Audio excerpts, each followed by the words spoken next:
तो यीशु मसीह ने जब इस संसार में थे, यीशु मसीह ने बताए कि मैं फिर से क्या करूँगा, दोबारा मैं आ जाऊँगा। यीशु मसीह के चेलों को कहा, और नया नियम में कई सारे जगहों में यीशु मसीह ने अपने दूसरे आगमन के बारे में पवित्र आत्मा के द्वारा हो, चेलों के द्वारा हो, हमें कई सारे सूचनाएं दिए हैं। लेकिन जब यीशु मसीह जिंदा थे, यीशु मसीह अभी तक सूली पे बलिदान नहीं हुए थे, उस वक्त में यीशु मसीह के चेलों को भी यीशु मसीह ने बताया था कि अंतिम समय आएगा। अंतिम समय में बादलों पर यीशु मसीह यानी कि अपने आप को बताने लगे कि मैं फिर से क्या करूँगा, दोबारा आऊँगा, आप सबको मैं क्या करूँगा, स्वर्ग के अंदर लेके जाऊँगा। तो इसलिए यीशु मसीह के उस आगमन, दूसरे आगमन के बारे में यीशु मसीह के चेलों के अंदर बहुत सारे शक आने लगा, और इन्होंने पूछने लगे यीशु मसीह के पास कि प्रभु आपका जो आगमन है उसके लिए क्या करना है, हमारे लिए सूचना दे दो। आपके आगमन के बारे में क्या चिन्ह है और हम कैसे पहचाने। इसलिए यीशु मसीह ने केवल अपने चेलों को नहीं है बल्कि सारे जगत के लोग पहचान सके, इसलिए कई सारे चिन्हों को बाइबल में दिए कि अपने दूसरे आगमन के बारे में। उनमें से हम लोग कितना चीज देख चुके हैं, 2 चीज मैंने फिर से बताना चाहता हूं कि यीशु मसीह अपने आगमन में या यीशु मसीह अपने दूसरे आगमन को इस संसार में इस पृथ्वी पर आने से पहले यीशु मसीह के आगमन को पहचानने के लिए बहुत सारे चिन्ह हैं, बहुत सारे संकेत यीशु मसीह ने बताया। उनमें से केवल मैं आपको कितना बताने के लिए तैयार हो गया था, 4 चीजें, और 4 चीजों में से 2 चीजें मैंने क्या कर दिया, आपको बता चुका हूं। पहला चिन्ह वो है कि यीशु मसीह के पास आकर चेले ने पूछने लगे, प्रभु आपके उस राज्य के बारे में या आपके आगमन के बारे में हमें कुछ क्लू दे देना, हम कैसे पहचाने कब तुम आएंगे। और यीशु मसीह ने सबसे पहला सूचना दिया, संकेत दिया कि देखो आपको समझ में आना चाहिए कि जो यरूशलेम के अंदर जो सुलेमान के मंदिर है वो क्या किया जाएगा, पूरा ढा दिया जाएगा। और 70वीं ईस्वी में यीशु मसीह ने बताने के लगभग 30 या 35 वर्ष के बाद यीशु मसीह ने कहा उस भविष्यवाणी क्या हो गया, पूरा हो चुका। इसलिए यीशु मसीह के चेलों ने क्या कर दिए, यीशु मसीह के बात पर इतना दृढ़ता से खड़ा हो गए कि यीशु मसीह ने बताकर 30-35 साल हो गया और ठीक उसी ढंग से यरूशलेम के मंदिर क्या हो गया, अभी जला दिया गया। किसके द्वारा, टाइटस यानी कि तीतुस, रोमन एम्पायर्स बोलते हैं। नीरो राजा के समय में रिलीजन का आग जलता है और धीरे धीरे जब टाइटस राजा आता है, यरूशलेम के मंदिर क्या किया जाएगा, पूरा गिरा के उसको जला दिया जाता है।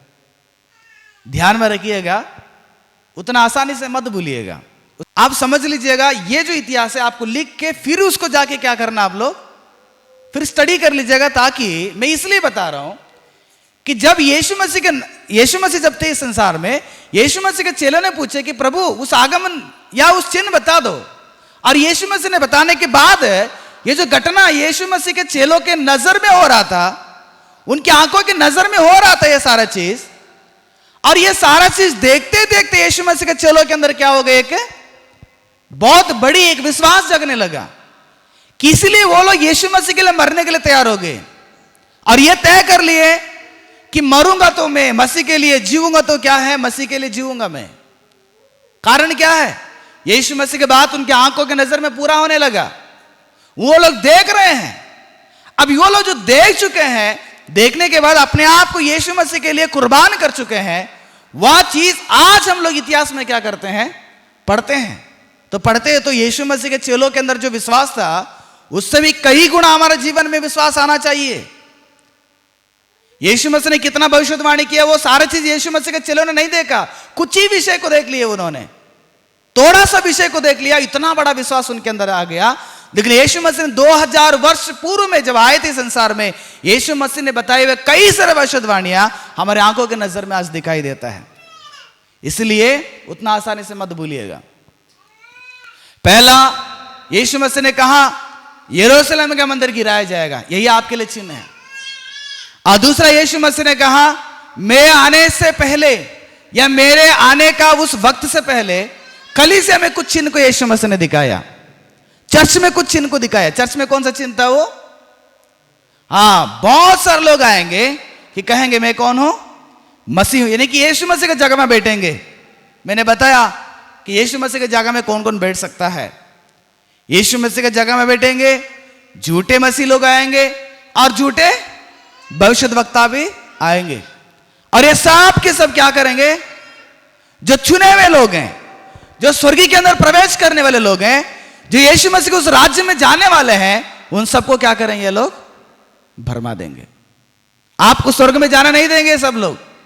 आपको यीशु मसीह को स्वर्ग में प्रवेश करने नहीं देंगे। आपको किसी ना किसी प्रकार से आपको बहकाकर, भरमाकर आपको नष्ट करेंगे। खुद नष्ट हो जाएंगे, साथ में आपको भी क्या करेंगे? वो नष्ट हो जाएंगे। अभी नदी में अगर एक आदमी गिर जाता है, मान के चलना, वो थोड़ी देर तैरा और उसके बाद डूबने लगा, किनारे में आप रहेंगे, वो सोचेगा बचाओ बचाओ, बचाने के चक्कर में आप जाएंगे। पता है कितने बार ऐसे हो गया है, बचाने के चक्कर में बचाने वाला भी क्या हो गया है?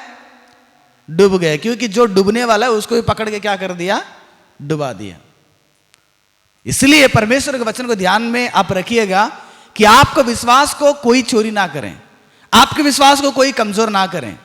आप जो प्रभु में बढ़ रहे हैं, उस बढ़ोतरी को कोई ना एक व्यक्ति होगा, चाहे वो झूठा मसीह, चाहे वो झूठा भविष्यद्वक्ता, चाहे वो परमेश्वर की जगह में आप किसी को तोड़ रहे हैं, वो आपको विश्वास में क्या करेगा? भरमाएगा।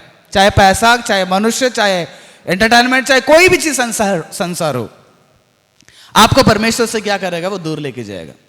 इसलिए ध्यान में रखते हुए इन दोनों चीज को मैंने क्या कर दिया? आपको समझाया हूं। बाद में आप लोग फिर से क्या करने, इसको मनन कीजिएगा, विश्वास में आप लोग दृढ़ हो जाइएगा। और तीसरा, यीशु मसीह ने अपने आगमन के समय में क्या चिन्ह होगा? यीशु मसीह ने अपने आगमन से पहले होने वाले चिन्हों में तीसरा चीज को यीशु मसीह ने बताया। वह सूचना यह है, प्रियो, पढ़िए मेरे साथ, मार्कुस रचित सुसमाचार उसका 13वां अध्याय। हम मार्कुस रचित सुसमाचार में ही अभी हम 13 अध्याय का 7वां पद को पढ़ेंगे। हम 13 का 7 देखिएगा। और जब तुम सब लोग निकाल लीजिएगा, मार्कुस का 13वां अध्याय का 7 से लेकर 8वां पद तक हम पढ़ेंगे।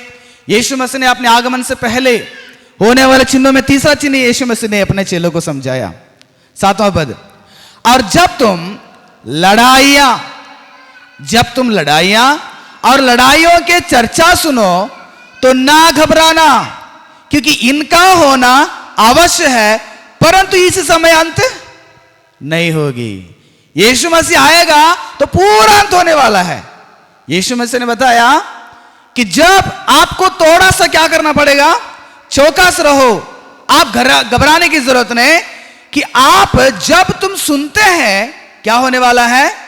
लड़ाई होने वाला है, लड़ाई का चर्चा सुनने वाले हैं, लड़ाई भी होगा। ये सारा चिन्ह जब आप सुनते हैं, आपको क्या करना पड़ेगा? घबराने की जरूरत नहीं, ये अंत होने वाला नहीं। फिर देखिएगा 8वां पद, क्योंकि जाति पर जाति और राज्य पर राज्य चढ़ाई होगा, और हर कहीं बुईडोल होगा और अकाल पड़ेंगे, या तो पीड़ाओं का आरंभ ही होगा। यीशु मसीह ने अपने आगमन से पहले बताए हुए तीसरा चिन्ह यह है कि 2 चीज मैंने बताया। पहला, यरूशलेम में शुरू होगा। यरूशलेम के अंदर एक चिन्ह है। कौन सा चिन्ह है? वो मंदिर ढा दिया जाएगा। जो यरूशलेम मंदिर, जो सबसे पहला मंदिर जो मूसा के समय से लेकर बनाया गया था, वह मंदिर ढाया जाएगा, पूरा हो गया। और दूसरा, यीशु मसीह ने कहा मेरे आगमन से पहले कलीसिया के अंदर कुछ चिन्ह को दिखाया कि कलीसिया यानी कि चर्च में कुछ चिन्ह होगा। झूठे मसीह लोग, झूठा यीशु मसीह और झूठे भविष्यद्वक्ता लोग आएंगे। और तीसरा चिन्ह यीशु मसीह ने दिखाया, सारे जगत के मनुष्य के बीच में एक चिन्ह को दिखाया। वो चिन्ह कौन सा है? यीशु ने 2000 वर्ष पूर्व बताया था कि आपने सुनेंगे कि लड़ाई होने वाला है, आपने सुनेंगे या आप देखेंगे भी लड़ाइयां हो चुका है और हो भी रहा है करके, फिर भी आप लोग नहीं घबराना चाहिए। लड़ाई किसको कहा जाता है? लड़ाई किसको कहा जाता है? लड़ाई किसको कहा जाता है? सब लोग इधर ही है ना? कितने लोग यहां पर हैं? ये कितने लोग घर पे हैं? कितने लोग घर पे हैं? कितने लोग रूम में हैं? कितने लोग मोबाइल में हैं? ये कितने लोग यहां पर है? हाथ उठा। कितने लोग यहां पर हाथ उठाए? तो ठीक है, सब लोग इधर है तो जवाब देना पड़ेगा। लड़ाई किसको कहा जाता है? लड़ाई चढ़ाई दो चीज बताने वाला अभी मैं। लड़ाई किसको कहा जाता है? वही झगड़ा किसको कहा जाता है? यानी कि दोनों के बीच में होता है ये। इस तरफ ये खड़ा होगा मैं बड़ा हूं, इस तरफ ये दूसरा व्यक्ति खड़ा होगा मैं बड़ा हूं, इन दोनों के बीच में क्या होगा? एक बहुत बड़ा संघर्ष हो जाएगा। जब मैंने देखा कि यीशु मसीह ने जब ये संसार में आने के बाद यीशु मसीह ने कहा, कब कहा था? लगभग 25 या 30 ईस्वी में बताया था। यीशु मसीह जब सुसमाचार में आए थे, कितना वर्ष में आए थे यीशु मसीह सुसमाचार में? 30वां वर्ष में सुसमाचार में निकल गए कि नहीं? यीशु मसीह ने बपतिस्मा लेकर सुसमाचार प्रचार किया। 3.5 साल तक यीशु मसीह ने सुसमाचार किया। उस वक्त में यीशु मसीह ने बताया था कि लड़ाई होने वाला है, लड़ाई होंगे, खबर सुनने वाले हैं। उस वक्त में परमेश्वर ने बताया था, और छोटे छोटे लड़ाई नहीं कि ये गली गली में लड़ाई हो गया, नींबू टमाटर की लड़ाई हो गया, सब्जी मार्केट में जाते हैं नींबू के लिए लड़ाई होता है, सब्जी के लिए लड़ाई हो जाता है, पता है आपको? टमाटर के लिए लड़ाई हो जाता है कि नहीं? बोरा उठा के एक आदमी जाते रहेगा, बीच में एक आदमी आ जाएगा, तब उसके साथ लड़ाई हो जाएगा। छोटे छोटे चीज के लिए लड़ाई हो झगड़ा हो जाता है। ये छोटे चीज की लड़ाई यीशु मसीह ने नहीं बताया था। यीशु मसीह ने केवल हमारे घर की लड़ाई के बारे में नहीं बताया था, सारे जगत के अंदर, यानी कि सारी इस पृथ्वी में रहने वाले मानव जाति के बीच में होने वाले बड़े बड़े लड़ाई के बारे में बात किया था यीशु मसीह ने, कि आप सुनेंगे और आप देखेंगे कि लड़ाइयां होने वाला है। जब मैंने जाकर लड़ाई कितना हो चुका होगा दुनिया में करके मैंने देखा, बहुत सारी चीज मैंने देख लिया। आपने शायद सुने होंगे फर्स्ट वॉर, वर्ल्ड का यानी कि दुनिया का सबसे पहला महायुद्ध के बारे में सुने होंगे कि नहीं? कितने लोग सुनेंगे? सुने हैं। सबसे यानी कि वर्ल्ड वॉर 1914 में हो गया, उसमें लगभग 2 करोड़ लोग मर जाते हैं। कितने लोग? 2 करोड़ लोग। एक देश के बीच में नहीं हुआ था, एक 2 देश के बीच में नहीं हुआ था, वो अलायंस हो गया था। इस तरफ लगभग 10 देश से बढ़कर, और दूसरी तरफ और भी 10-15 देश मिलकर क्या करें, देश देश के बीच में लड़ाई हो गया। छोटे छोटे समस्याएं थे, लेकिन सारे लड़ाई हम 1914 में देखते हैं, यानी कि 1914 में देखे वर्ल्ड वार को। बहुत सारे है, बताऊंगा। लेकिन 1914 में होने वाले लड़ाई के बारे में यीशु मसीह ने पहली शताब्दी में क्या कर दिया? भविष्यवाणी देख चुके थे। यीशु मसीह ने कहा यह भी होने वाला है, यह होगा। मनुष्य के जीवन में सहने की सामर्थ्य नहीं है। मनुष्य सोचता है कि मैं जो सोचता हूं वही होना चाहिए। मनुष्य सोचता है कि मेरा जो योजना वही पूरा होना चाहिए। मनुष्य सोचता है कि सारा चीज मुझे ही होना चाहिए। इसलिए कई सारे देशों के बीच में लड़ाई हो गया। फर्स्ट वर्ल्ड वार में 2 करोड़ लोग मर गए, उतना ही खत्म नहीं हुआ। वह लड़ाई फिर कब हो जाता है? दूसरा महायुद्ध में शुरू हो जाता है। दूसरा महायुद्ध शुरू हो गया, यही लड़ाई कंटिन्यू हो गया। फिर वहां पर भी कई सारे देश लड़ाई हो गया। लगभग 7-8 करोड़ लोग क्या गए, उसमें भी मर चुके हैं। मरे हुए लोगों की गिनती है, जो मर चुका है जिसका हिसाब नहीं, वो कितने है तो पता नहीं है। कितने बच्चे मर चुके होंगे, कितने लोग विधवा हो चुके होंगे, कितने मासूम लोग मर चुके होंगे, घर पे बैठे लोग कितने मर चुके होंगे। केवल ये लोग लड़ने के लिए गए थे ना, उनका हिसाब है। यीशु मसीह ने कहा कि आप सुनेंगे क्या होने वाला है? लड़ाइयां, बड़े बड़े लड़ाई हो गया। मैंने जब जाके देखा, कोरियन वार करके भी मैंने देखा। मैंने इतना लड़ाई है मैं कभी भी नहीं पढ़ा था, स्कूल में भी उतना नहीं पढ़ा था। इंडिया में कुछ लड़ाइयाँ है, उसके बारे में बताता हूँ। कोरियन, साउथ कोरियन और नॉर्थ कोरियन की लड़ाई हो गया। वहां पर भी लाखों लोग मर गए, केवल जमीन के लिए, केवल नाम के लिए, केवल पॉलिटिक्स के लिए लड़ाई हो गया। देश देश के बीच में लड़ाई, लाखों करोड़ों के हिसाब से क्या कर दे लोगों ने मर गए। कोल्ड वार करके आ गए 1945 में, कोल्ड वार करके वहां पर भी लड़ाई हो गई, वहां पर भी लाखों लोग मर गए। और 1898 में भी एक स्पेनिश अमेरिकन वार शुरू हो गया, यानी कि स्पेन और अमेरिका के बीच में एक लड़ाई हो गया। वहां पर भी कितने लोग मर चुके हैं। और 7 ईयर्स वार, 7 साल लगातार युद्ध हो जाता है। 7 ईयर्स, उसका नाम ही 7 ईयर्स वार रख दिया। यीशु मसीह ने कहा कि आपको याद रखना, जब आप सुनेंगे लड़ाइयां हो रहा है, जब आप सुनेंगे लड़ाइयां हो चुका है, यानी कि लड़ाइयां जब आपके नजर में दिखाई देगा, आप समझ लेना कि मेरे आने के घड़ी को वह संकेत दिखा रहा है कि हां, यह सारा चीज इसलिए हो रहा है, यह हो रहा है, तो इसके बाद मेरा यीशु मसीह के आने का समय क्या हो गया, अभी बहुत निकट आ चुका है। मुझे तैयार होना चाहिए, मुझे सिद्ध होना चाहिए। दुनिया लड़ रहा है जगह के लिए, जमीन के लिए, जाति के लिए, देश के लिए। दुनिया लड़ने दो, लड़ रहा है दुनिया।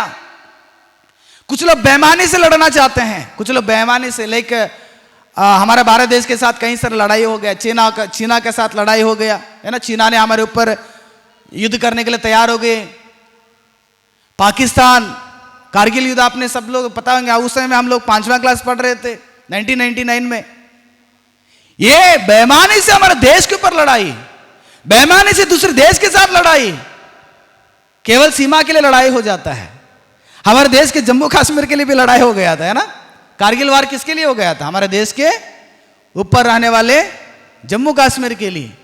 पाकिस्तान से कई सारे सेनाओं ने क्या कर दिया, घुस गए हमारे भारत देश से जम्मू कश्मीर में, इसलिए वहां पर एक बहुत बड़ा लड़ाई वार हो गया। उनका नाम वार रख दिया। कितने सैनिक लोग मर गए, कितने परिवार बर्बाद हो गया वहां पर। फिर भी लड़ाई करके देश के लिए आजादी लाने के लिए, देश में परिस्थितियां सही लाने के लिए कई सारे लोग लड़ाई की। मैं सारा चीज इसलिए बता रहा हूं, आप जाके पढ़िए। भारत देश में पानीपत युद्ध भी हो जाता है। आप लोग कॉलेज में पढ़ेंगे पानीपत वार, कितने लोग पढ़े हैं? हमने पढ़े हैं। जब मैं डिग्री पढ़ रहा था, जब मैं 10th पढ़ रहा था, उसी वक्त में पानीपत युद्ध के बारे में आ गया था। बहुत सारा लड़ाई। उसके बाद रशियन लड़ाई अभी आप सुने होंगे, कितने लड़ाई है बाप रे। दुनिया में इतने बड़े बड़े लड़ाई, ये सारा लड़ाई है। जब मुझे आपको देखते हैं, जब भी हम पढ़ते हैं, स्कूल में पढ़ते थे केवल नॉलेज लेने के लिए, जब वह सारे चीज जब बाइबल पढ़ते हैं तो हमें यह साबित करता है कि यीशु मसीह के बाद कितना सच निकलता है। और ये सारा चीज यीशु मसीह ने हमारे नजर में आईने के जैसे रखा। जब भी लड़ाई होता है, आपको पहचानिएगा कि मेरा आने का संकेत को क्या कर रहे हो, दिखा रहा है। और भी हो सकता है, होगा। अभी बात कर रहे हैं तीसरा महायुद्ध होने वाला है करके, कि नहीं? हमने काफी साल से सुन रहे तीसरा महायुद्ध होगा, अगले साल होगा, अगले महीना होगा करके कई सारे लोग बता रहे हैं। तीसरा हो जाए, चौथा हो जाए, पांचवा हो जाए, कितना भी युद्ध हो जाए, हर लड़ाई में आपको और हमको एक चीज याद रखना पड़ेगा कि मेरा यीशु मसीह आने का घड़ी क्या हो गया है, नजदीक हो गया है। मान के चलना अभी आई फ्लू बीमारी आ गई कि नहीं, आने के बाद सब लोग उस बीमारी को रोकने के लिए कोशिश करते हैं ना। बीमारी रोकना कैसे है? सतर्क हो जाते, बाप रे हाथ धोना है, किसी का आंख नहीं देखना है, बाहर नहीं निकलना है, होशियार हो जाते कि नहीं, क्योंकि वह बीमारी मुझे ना आ जाए।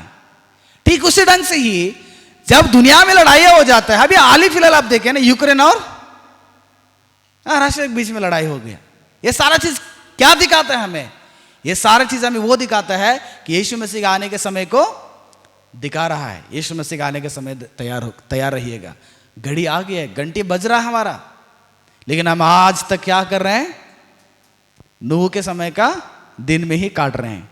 खाना पीना, सोना, मौज मस्ती और टाइम पास, है कि नहीं? संसार की योजना, संसार के सोच। यहां पर देश देश लड़ाई कर रहा है। परमेश्वर दिखा रहे कि देखो ये देश इसलिए लड़ाई हो रहा है कि मैंने जो भविष्यवाणी किया था ना, ये होगा करके, ये सारे लोग मिलकर लड़ाई कर रहे हैं। आप समझो मसीह के लोग कि मेरा यीशु मसीह के आने का समय निकट आ गया है। मुझे दूसरे आगमन के लिए तैयार होना चाहिए, मेरा जीवन को और पवित्र करना चाहिए, मेरे जीवन को और यीशु मसीह करीब लेके जाना चाहिए।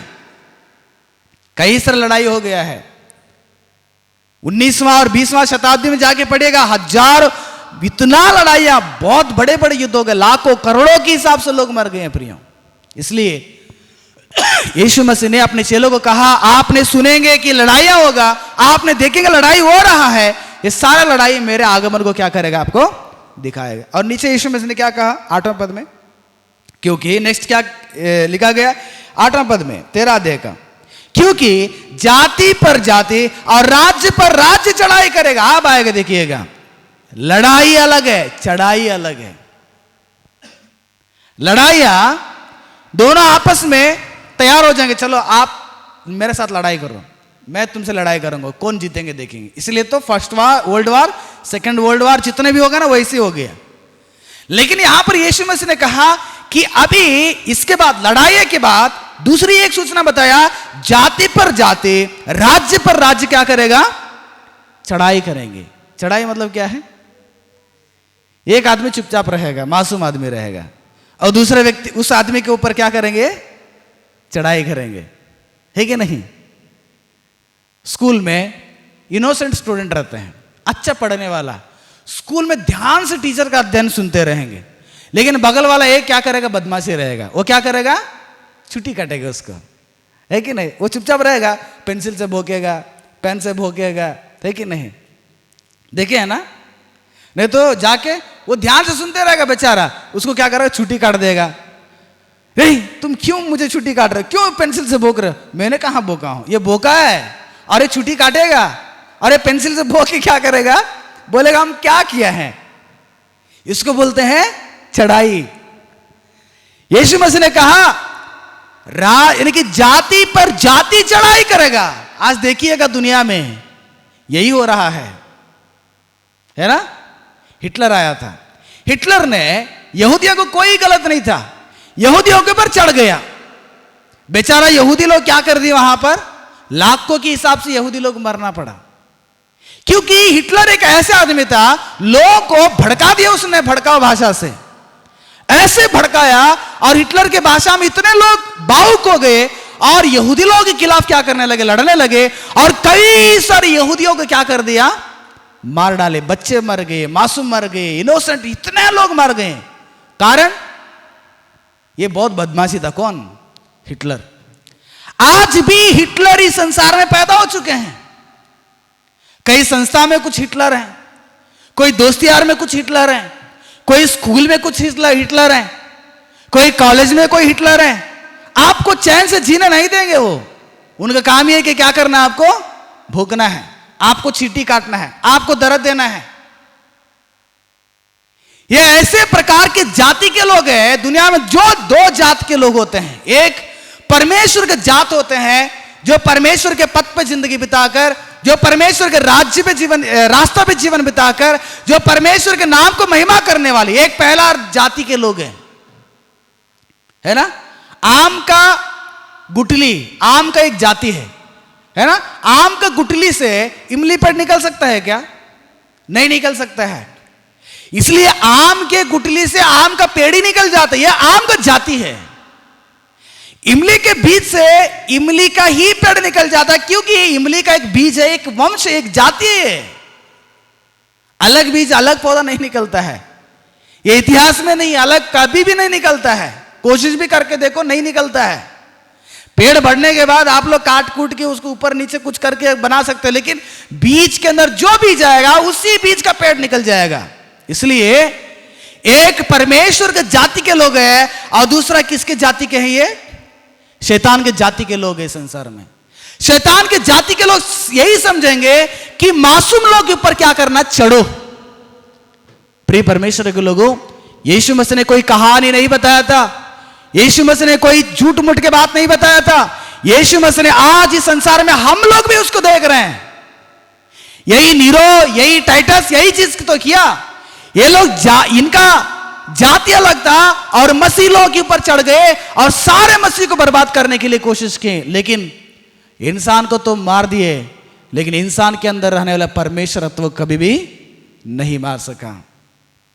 यीशु ने कहा जाति पर क्या करेगा, जाति लड़ाई करेगा।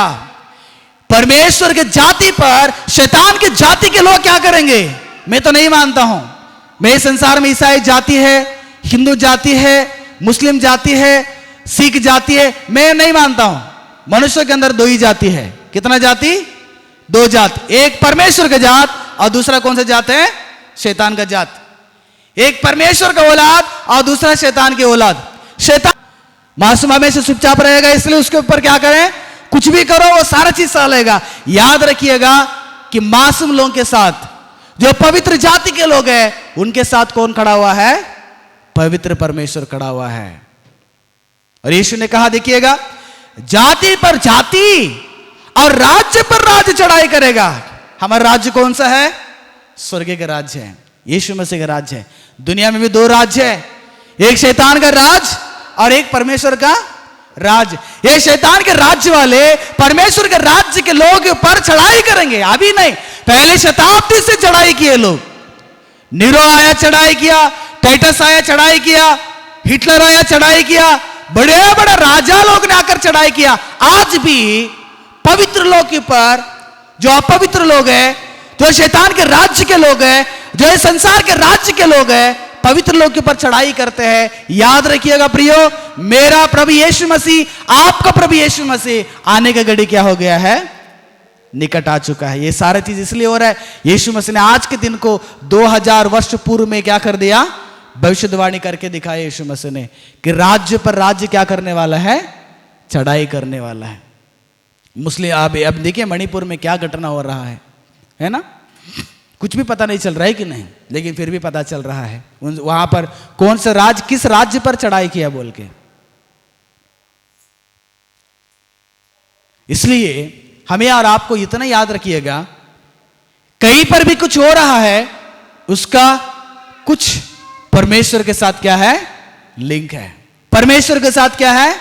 संपर्क है। यीशु ने कहा लड़ाई होंगे, दुनिया में बहुत बड़े बड़े लड़ाई हो गए। पहली शताब्दी के बाद बहुत बड़े बड़े लड़ाई हो गया। यीशु ने कहा जाति पर जाति, राज्य पर राज्य चढ़ाई करेंगे। ठीक उसी ढंग से हो रहा आज।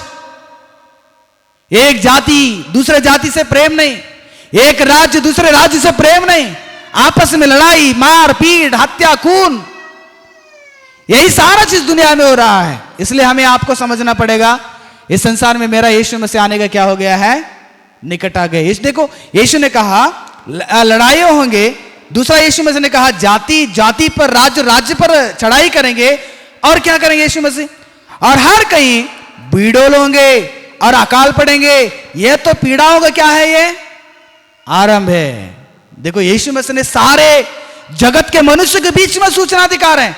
पहला तो यरूशलेम में दिखाया कि मंदिर को दिखाकर, दूसरा कलीसिया को दिखाया कि कलीसिया में झूठे मसीह, झूठा यीशु मसीह और झूठे भविष्यद्वक्ता लोगों को दिखाकर, और तीसरा सारे जगत के लोगों के मध्य में यीशु मसीह ने चिन्ह दिखाया, लड़ाई करेंगे ये लोग, राज्य पर राज्य, जाति पर जात चढ़ाई भी करेंगे। और तीसरा क्या है? बुईडोल होगा धरती पर, बड़े बड़े बीमारियां होंगे। मत्ती रचिसु समाचार 24वां अध्याय जाके पढ़िएगा। अकाल पड़ेंगे। समझ में आ रहा है मेरे बात? धरती पे सारे मनुष्यों के बीच में किस प्रकार का चिन्ह को देख रहे हैं? आपने बुईडोल देख चुके हैं, आपने सुनामी देख चुका, आपने बड़े बड़े बीमारी को देख चुके, 2019 से लेकर 2022 तक कोरोना बीमारी को देख चुके आप लोग। दूसरा अगस्त 2023 तक कोरोना के मरीज यानी कि कोरोना की बीमारी से कितने लोग मर गए पता है? केवल हमारा भारत देश में, केवल हमारा भारत देश में 5 लोग 41,917 लोग मर गए केवल कोरोना की वजह से। कितने साल में? केवल 2 साल में। केवल भारत का एक आंकड़ा है, WHO बोल दिया, वर्ल्ड क्या बोलते हैं उसको full form? World health organisation. केवल भारत देश में इतने लोग मर गए केवल 2 साल में, केवल एक बीमारी के लिए। ये हमारे नजर में दिखाई दिया, लेकिन इससे पहले कितना बीमारी? 1720 में ब्लैक डेथ करके गए, द ग्रेट प्लेग। मैंने पिछले बार ही बताया था परमेश्वर के न्याय के बारे में, जब बताते समय में द ग्रेट प्लेग करके आ गया। लगभग 20 करोड़ लोग मर गए उस समय में, सारे दुनिया में 20 करोड़ लोग मर गए उस बीमारी में। कितना साल में? लगभग 100 साल के 50 साल में इतने लोग मर गए उस प्लेग के द्वारा। 1817 में फिर से एक बीमारी आ गया, कॉलरा बीमारी। कॉलरा बीमारी की वजह से केवल हमारे भारत देश में 100 साल में 2.5 करोड़ लोग मर गए इस बीमारी से। अब देखो ये सारा चीज देखो, मैंने डेट के साथ बता रहा हूं। 1918 में स्पाइन फ्लू करके एक बीमारी आ गया, उसमें भी कितने लाखों करोड़ों लोग मर गए।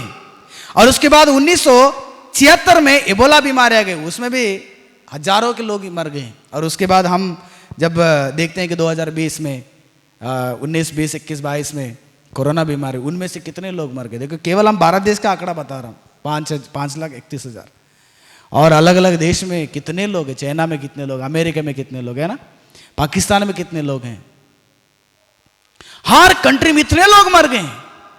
और देखिएगा कई सारे ऐसे देश अभी उस हालत में है, खाने के लिए क्या नहीं है, रोटी नहीं मिल रहा है, खाने का भी उनको भोजन नहीं मिल रहा है। इसलिए मैं यहां पर जब रहते हैं, हम हर लोगों को आते हैं, एक एक व्यक्ति एक निवाला के लिए क्या करे, संसार में तकलीफ उठा रहे, एक निवाला नहीं मिल रहा है, लेकिन हम लोग यहां पर कटोरा कटोरा क्या करेंगे, चावल को फेंक देते हैं।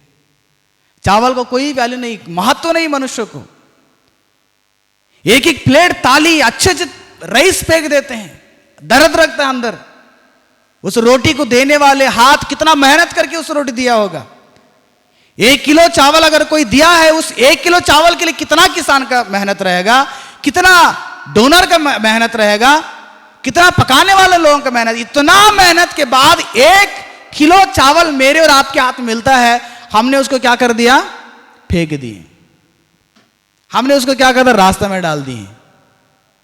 मुझे एक परमेश्वर के दास ने कहा था, जब खाते समय में मुझे उन्होंने सिखाया था, मैंने एक बार खाना खा के उठ गया, थाली में 10-15 को दाना, चावल के दाना बचा हुआ था, मैंने हाथ धोने के लिए उठ रहा था, उस परमेश्वर के दास ने कहे, बैठो तुम, मुझे जो थाली में जो दिख रहा है ना दाना चावल का, उसको एक एक दाना को भी क्या करना, तुम निकाल के खा लो, पूरा खत्म कर दो, बोल दी।